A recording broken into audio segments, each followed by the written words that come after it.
This is your गौरव भैया। तो यार सीबीएसई की तरफ से ना एक बहुत ही बड़ा अपडेट आ रहा है, जल्दी से मैं आपको बता देता हूं क्योंकि यार ना तो आपके पास ज्यादा टाइम है ना मेरे पास है, क्योंकि मैं आपको दिखा देता हूं रात के ना 2 बज गए हैं। ठीक है, इसके बाद मेरे को एक और वीडियो बनानी है तो मेरे पास ज्यादा टाइम बचा नहीं है, तो मैं जल्दी से आपको बता देता हूं कि क्या नया अपडेट आया है। तो आपको सिंपल क्या करना है, गूगल पे जाके सीबीएसई सर्च करना है, फिर आपको मेन वेबसाइट पे क्लिक करना है और इसके बाद आपकी जो मेन वेबसाइट ओपन हो जाएगी ना, उसके बाद आपको इस पे क्लिक करना है और आपका जो आर्टिकल है वो ओपन हो जाएगा। और ये जो नया अपडेट आया ना, ये आपके प्रैक्टिकल एग्जाम्स के रिगार्डिंग है, क्योंकि आपको पता है यार आपका नया साल शुरू हो चुका है और जब भी नया साल आता है ना, तो नया साल अपने साथ क्या लेके आता है, प्रैक्टिकल एग्जाम्स लेके आता है। तो इस प्रैक्टिकल एग्जाम्स के रिगार्डिंग सीबीएसई ने नया अपडेट निकाला है और ये जो सीबीएसई ने अपडेट निकाला है ना, ये आपका एक तो स्कूल्स के लिए है, ठीक है, इसके साथ स्टूडेंट्स के लिए है एंड इसके साथ रीजनल ऑफिस के लिए, ठीक है। तो 3 चीजों के लिए सीबीएसई ने ये अपडेट निकाला है। तो ये जो स्कूल वाला है ना, ये मैं आपको लास्ट में बता दूंगा, ठीक है। अभी जो मेन चीज है ना, वो है स्टूडेंट्स के लिए सीबीएसई ने क्या बोला है वो मैं आपको बता देता हूं। तो यहाँ पे सीबीएसई ने ना टोटल 4 पॉइंट्स बताए हैं। तो देखो पहले पॉइंट में क्या बोला गया है, that the students and parents must ensure that their subject of studies are being reflected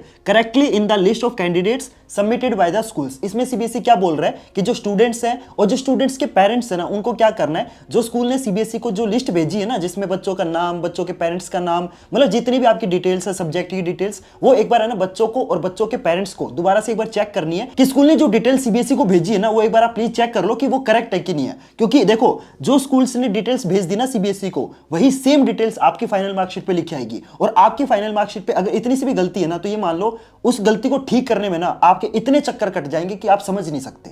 clear everyone? तो जितनी डिटेल्स आपकी स्कूल ने सीबीएसई को भेजी है, एक बार आप प्लीज चेक कर लो, दोबारा से डबल चेक कर लो कि वो डिटेल्स आपकी बिल्कुल करेक्ट है या नहीं है, ठीक है। पहले पॉइंट में ये बोला गया है। दूसरे पॉइंट में देखो क्या बोला गया है, the students and parents should be aware of the syllabus and the subjects in which practical exams are to be conducted. यानी कि बच्चों को और बच्चों के पेरेंट्स को पता होना चाहिए कि जो प्रैक्टिकल एग्जाम होंगे ना, वो एक तो कौन से सब्जेक्ट के होने वाले हैं और उन प्रैक्टिकल एग्जाम्स में क्या क्या सिलेबस आपका आएगा, यानी कि जो वाइवा होगा या जितनी भी चीजें होंगी वो आपके किस किस चीज में से, किस किस टॉपिक में से पूछी जाएगी, ये आपको पता होना चाहिए, ठीक है। और ये जो तीसरा पॉइंट है ना, ये इस पूरे अपडेट का सबसे इंपॉर्टेंट पॉइंट है, ध्यान से सुनना। देखो इसमें क्या बोला गया है, the students should appear in the practical exam as per the schedule as no second chance to appear in the practical exam will be provided by the board. यानी कि इसमें क्या बोला गया है कि अगर प्रैक्टिकल एग्जाम में आप किसी भी रीजन की वजह से एब्सेंट हो जाते हो, आप मान लो बीमार हो गए, आपका चोट लग गया, आपका एक्सीडेंट हो गया, कुछ भी हो गया, तो आपको ना सेकंड चांस नहीं दिया जाएगा। मतलब आपको ना हर हाल में स्कूल में ना प्रैक्टिकल एग्जाम वाले दिन पहुंचना पड़ेगा, क्योंकि अगर आप प्रैक्टिकल एग्जाम वाले दिन नहीं पहुंचे ना, तो ये मान लो आप प्रैक्टिकल में क्या हो जाओगे,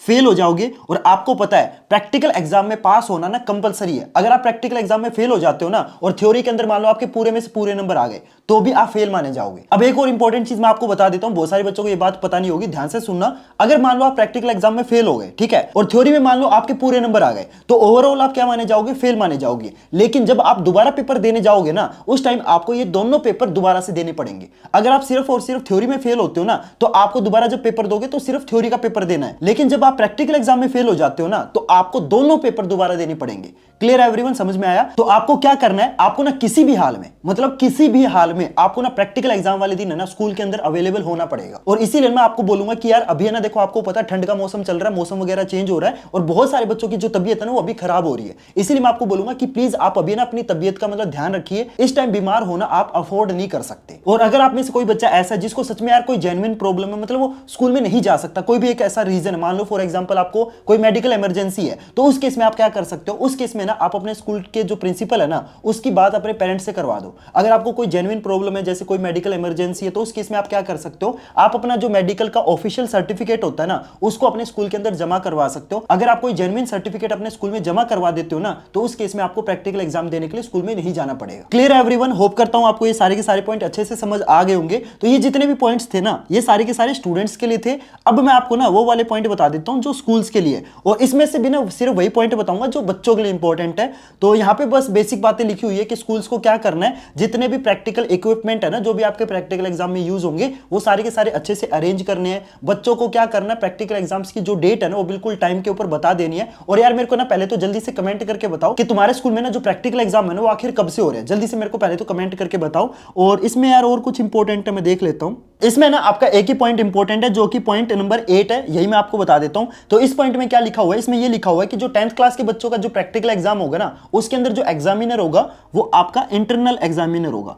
यानी कि जो आपका सब्जेक्ट टीचर है ना, फॉर एग्जांपल आपका साइंस का प्रैक्टिकल एग्जाम है, तो कौन लेगा वो प्रैक्टिकल एग्जाम? जो टीचर आपको स्कूल के अंदर साइंस पढ़ाता है ना, वही टीचर आपका प्रैक्टिकल एग्जाम लेगा। और जो बच्चे 12th क्लास में है ना, उनका प्रैक्टिकल एग्जाम लेने के लिए एक एक्सटर्नल एग्जामिनर आएगा, यानी कि एक ऐसा टीचर आएगा जो दूसरे स्कूल का होगा, वही आके आपका वाइवा लेगा, वही आके आपका प्रैक्टिकल एग्जाम कंडक्ट कराएगा और वही टीचर आपके प्रैक्टिकल के मार्क्स देगा। क्लियर है एवरीवन? समझ में आया पॉइंट? तो देखो यार, इसमें ना बस ये एक ही पॉइंट था जो समझाने लायक था, बाकी तो बेसिक चीजें हैं वो ऑलरेडी आपको पता है, तो वो चीजें तो बताने का कोई फायदा नहीं है। तो होप करता हूं यार सारा का सारा जो अपडेट है वो आपको अच्छे से समझ आ गया होगा। देखो यार, मैंने तो बहुत ज्यादा कोशिश की है कि मैं सारी चीजें ना आपको इजी तरीके से समझा पाऊं। तो अगर यार आपको सारी चीजें अच्छे से समझ आई ना, तो मैं आपसे रिक्वेस्ट करूंगा कि पहले तो देखो यार वीडियो को लाइक कर दो, ताकि यार थोड़ा सा ना मेरे को भी मोटिवेशन मिले इस टाइप की वीडियो बनाने के लिए। और साथ में यार कमेंट करके ना ये भी बताना कि आपके जो प्रैक्टिकल एग्जाम है ना वो आखिर कब से शुरू हो रहे हैं। और हाँ यार, बहुत सारे बच्चे ना पिछली वीडियो में कमेंट करके पूछ रहे थे कि भैया हमारे ना प्री बोर्ड एग्जाम चल रहे हैं, फाइनल एग्जाम बिल्कुल सर के ऊपर आ गए हैं, तो आप हमें ना कोई बढ़िया सी बुक सजेस्ट कर दो। तो यार मैं आपको ना एक बढ़िया सी बुक सजेस्ट कर देता हूं,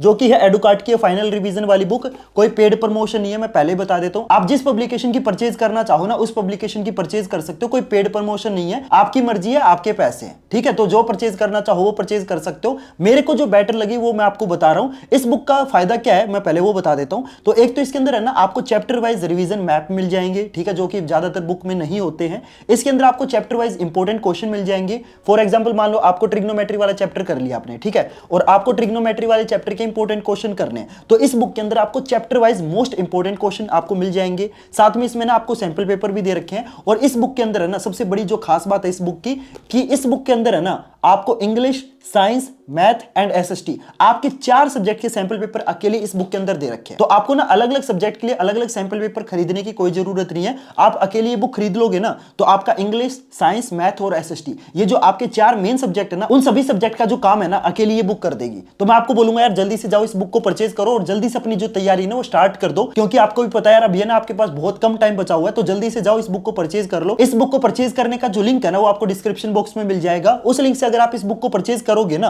तो ये जो बुक है आपको थोड़ी सी सस्ती मिल जाएगी। बाकी आपकी मर्जी यार, आप जहां से परचेज करना चाहो वहां से परचेज कर सकते हो, लेकिन अगर मेरे लिंक से परचेज करोगे ना तो ये जो बुक है आपको थोड़ी सी सस्ती मिल जाएगी, बस ये फर्क है। तो होप करता हूं यार सारी चीजें आपको अच्छे से समझ आ गई होगी। एक तो यार देखो, मैं आप सभी बच्चों से ना रिक्वेस्ट करूंगा कि पहले तो यार चैनल को सब्सक्राइब करो, क्योंकि अब है ना मैं इस चैनल के ऊपर बहुत ही तगड़ी तगड़ी चीजें अपलोड करने वाला हूं। एक तो मैं आपको ना day wise time table provide करूंगा, जिसके अंदर है ना मैं आपको एग्जैक्ट तरीके से बताऊंगा कि आपको 2 से 3 बजे के बीच में क्या करना है, 3 से 4 के बीच में क्या करना है। एक तो मैं आपको डे वाइज टाइम टेबल देने वाला हूं, और साथ में मैं आपको एक लास्ट मंथ स्ट्रेटजी देने वाला हूं, जिसके अंदर है ना मैं आपको पूरा रोड मैप बताऊंगा कि किस दिन आपको क्या पढ़ना है, ताकि आपके ना बढ़िया नंबर आ सके। तो उसके लिए भी आपको चैनल को सब्सक्राइब करना है। और साथ में यार आपको पता होगा इस चैनल के ऊपर है ना एक मैंने सीरीज शुरू कर रखी है, जिसके अंदर है ना मैं आपको पिछले 10 साल के जो मोस्ट रिपीटेड क्वेश्चन है ना वो मैं आपको इस चैनल पे प्रोवाइड कर रहा हूं। तो प्लीज यार चैनल को जरूर सब्सक्राइब कर लेना, ताकि जब मैं अगली वीडियो में ये सारी चीजें आपको दूं ना तो आपको पता चल जाए, ठीक है? तो पहले तो जल्दी से चैनल को सब्सक्राइब करो, और जाते जाते यार प्लीज इस वीडियो को ना अपने फ्रेंड्स और क्लासमेट के साथ जरूर शेयर करना, ताकि यार उनको भी ना इस नए अपडेट के बारे में पता चल सके,